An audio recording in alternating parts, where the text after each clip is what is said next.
UK अगर आपको आना है और वो भी स्टडी रूट के थ्रू आना है तो कुछ ऐसे कोर्सेज़ हैं जो कि बिल्कुल भी मैं रिकमेंड नहीं करूँगी कि आप उन कोर्सेज़ को चूज़ करें और यहाँ पे आकर उसकी पढ़ाई करें, चाहे वो बैचलर्स हो या मास्टर्स डिग्री में हो। करने के बाद एक अच्छी नौकरी या एक अच्छी जॉब नहीं दे पाएगी फर्स्टली। सेकेंडली, अगर आपको जॉब मिल भी जाती है तो आपको वीज़ा स्पॉन्सरशिप नहीं मिल पाएगा। सो आज की इस वीडियो में मैं आपसे यही डिस्कस करूँगी कि ऐसे कौन से कोर्सेज़ हैं जो मैं नहीं रिकमेंड करूँगी आपको मेरे पर्सनल रिसर्च के बेसिस पे कि आप यूके उन कोर्सेज को करने के लिए आएँ, क्योंकि उसके बाद आप एक डिफ़िकल्ट सिचुएशन में लैंड अप कर सकते हैं। So to my channel Pooja Singh London है, so please do subscribe my channel and let me start my video. Here we go. UK के जॉब मार्केट में सबसे बड़ी प्रॉब्लम इंटरनेशनल लोगों को, जो हम जैसे लोग जो इंटरनेशनल लोग हैं यहाँ पे पढ़ने के लिए आते हैं और फिर उनको जॉब चाहिए होता है, उसमें डिफ़िकल्टी ये हो जाती है कि गवर्नमेंट जो है वो सबसे पहले अपने लोगों को प्रायोरिटी करती है। जो यहाँ के ब्रिटिश सिटीज़न हैं और जो यहाँ के नेटिव लोग हैं, पहले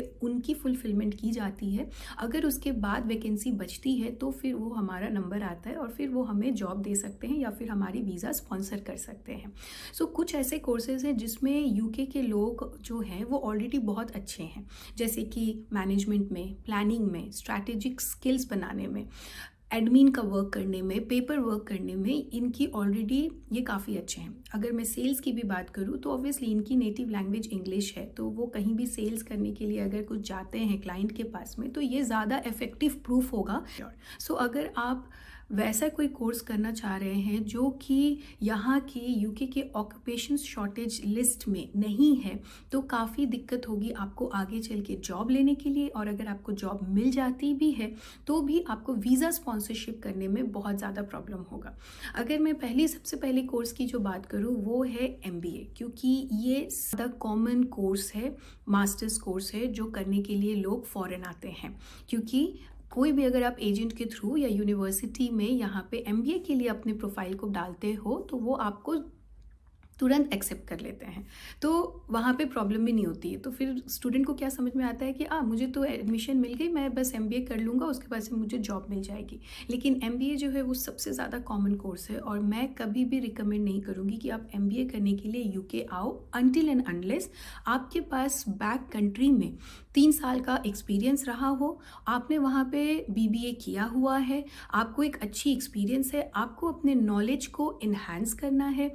आपको इस फील्ड के बारे में काफ़ी कुछ पता है, आपके पास एक स्किल है। उस स्किल को आप इन्हांस करने के लिए अगर MBA करना चाहते हैं और आप यूके आना चाहते हैं, then it's a good decision. लेकिन आप अगर फ्रेशर हैं और आपको कोई एक्सपीरियंस नहीं है मार्केटिंग के बारे में, बिजनेस के बारे में, मैनेजमेंट के बारे में, आपको इनफैक्ट उसमें इंटरेस्ट भी नहीं है, सिर्फ आपको एडमिशन मिल गई और आपको यूके आना है और अगर आपने एडमिशन लिया है MBA में,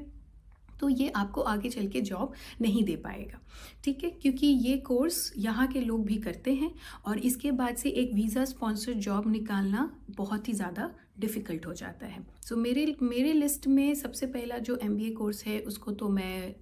बिग नो करूँगी, खासकर फ्रेशर्स के लिए कि आप ये करने ना आए।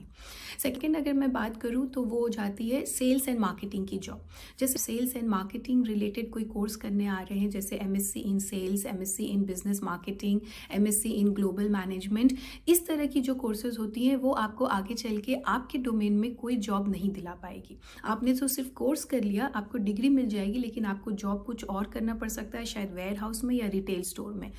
क्योंकि अगेन यूके के लोग ऑलरेडी सेल्स एंड मार्केटिंग में बहुत अच्छे हैं, बातें करने में बहुत अच्छे हैं, अपने आप को प्रेजेंट करने में बहुत अच्छे हैं। सो डेफिनेटली उनको वो जॉब पहले मिलेगी, क्योंकि वहाँ पे तो पेपर का भी हासिल नहीं है, वीज़ा का भी हासिल नहीं है। सो कंपनी के लिए बहुत ईजी है हायर करना यहाँ के लोगों को इन कंपेयर टू हमें, अनटिल एंड अनलेस हमारे पास कोई अलग तरह की स्किल्स है और कोई सर्टिफिकेशन है जो हमें आउट ऑफ द क्राउड करती है, तभी आपको वीज़ा स्पॉन्सरशिप मिलेगा। तो सेकंड मेरे लिस्ट में है सेल्स एंड मार्केटिंग से रिलेटेड कोई भी कोर्स करने के लिए आप बिल्कुल भी ना आए। थर्ड, अगर मैं कोर्स की बात करूँ तो वो है फैशन एंड इंटीरियर डिज़ाइनिंग। बहुत ज़्यादा कॉमन है, खासकर लंदन में बहुत ही फेमस है ये फैशन एंड डिज़ाइनिंग या इंटीरियर डिज़ाइनिंग की कोर्स करने के लिए लोग अपने कंट्री से यहाँ आ तो जाते हैं, बट इसके बाद इनको जॉब मिलना नेक्स्ट टू इम्पॉसिबल हो जाता है। यूरोप में बहुत ज़्यादा क्रेज़ है इसका। सो यूरोप से बहुत सारे लोग लंदन जाते हैं ये कोर्स करने के लिए और फिर वो अपना खुद का बुटीक खोल लेते हैं या फिर अपना खुद का बिजनेस करना शुरू कर देते हैं। But as an international student अगर आप ये कोर्स करने आ रहे हैं, so again until and unless आपको इसमें कोई एक्सपीरियंस है, आपको इसमें इंटरेस्ट है, आपका इसमें कोई लिंक है कि आप ये कोर्स करने के बाद एक अच्छे बुटीक में या एक अच्छे फैशन डिज़ाइनर के साथ जाके इंटर्नशिप कर सकते हैं, ये एक अच्छा जॉब लैंड अप कर सकते हैं, तो ही आप इस कोर्स में एडमिशन ले, वरना ये कोर्स आपको करने के बाद में कोई भी जॉब नहीं दिला पाएगा। फोर्थ जिस कोर्स की मैं बात करूंगी वो अगेन बहुत ही ज़्यादा हाईली इन डिमांड रहता है लोग की हॉस्पिटैलिटी, टूरिज़्म या फिर लेजर से रिलेटेड। अगर आप किसी होटल मैनेजमेंट कोर्स को करने के लिए आ रहे हैं या कोई कटलरी कोर्स करने के लिए आ रहे हैं या टूरिज़्म में जाना है, टूर गाइड बनना है, ऐसा कोई आपका पर्पस है, तो ये कोर्स आपको अगेन कोई जॉब लैंड नहीं कराएगा। अगर आपको जॉब मिल भी जाती है तो आपको वीज़ा स्पॉन्सरशिप कोई भी कंपनी नहीं देगी। Again the same reason, because ये यूके के शॉर्टेज ऑक्यूपेशन लिस्ट में नहीं आता है। यूके के लोग ऑलरेडी काफ़ी काबिल हैं इस वैकेंसी को फुल करने के लिए, तो वहाँ पे इंटरनेशनल लोगों की कोई जगह बनेगी ही नहीं। और सिर्फ एक ही प्रोफेशन है जो है शेफ़, जिसकी बहुत ज़्यादा डिमांड है और वो शॉर्टेज ऑक्यूपेशन लिस्ट में भी है। सो अगर आप इंडिया में या अपने कंट्री में शेफ़ रह चुके हैं, आपने उसमें एक्सपीरियंस हासिल कर ली है और आप और ज़्यादा अपने स्किल को इन्हांस करने के लिए कोई पढ़ाई करने के लिए आ रहे हैं, तो आपको यहाँ पे बहुत अच्छा स्कोप मिलेगा और आप वीज़ा स्पॉन्सरशिप जॉब के लिए जा सकते हैं शेफ़ का। नेक्स्ट कोर्स की अगर मैं बात करूँ तो वो है म्यूज़िक एंड स्पोर्ट्स से रिलेटेड। काफ़ी स्पोर्ट्स और म्यूज़िक के लिए यहाँ पे ऑलरेडी लोकल टीचर्स काफ़ी अवेलेबल हैं, उनको वीज़ा स्पॉन्सरशिप जॉब नहीं मिलती है। अगर आप ये करके PSW में आपको हो सकता है कि टीचिंग जॉब मिल जाए, क्योंकि यहाँ पे वैकेंसीज रहती हैं कभी कभी, स्पॉन्सरशिप जॉब नहीं मिलता है। सो स्पोर्ट्स से रिलेटेड अगर आप कोई MSc कोर्स है या कोई MA कोर्स करने के लिए आ रहे हैं स्पोर्ट्स से रिलेटेड या म्यूज़िक से रिलेटेड, मैं उसे रिकमेंड नहीं करूँगी कि आप ये कोर्स चूज़ करो और आप UK में आओ, क्योंकि उसके बाद आपको जॉब नहीं मिलेगी।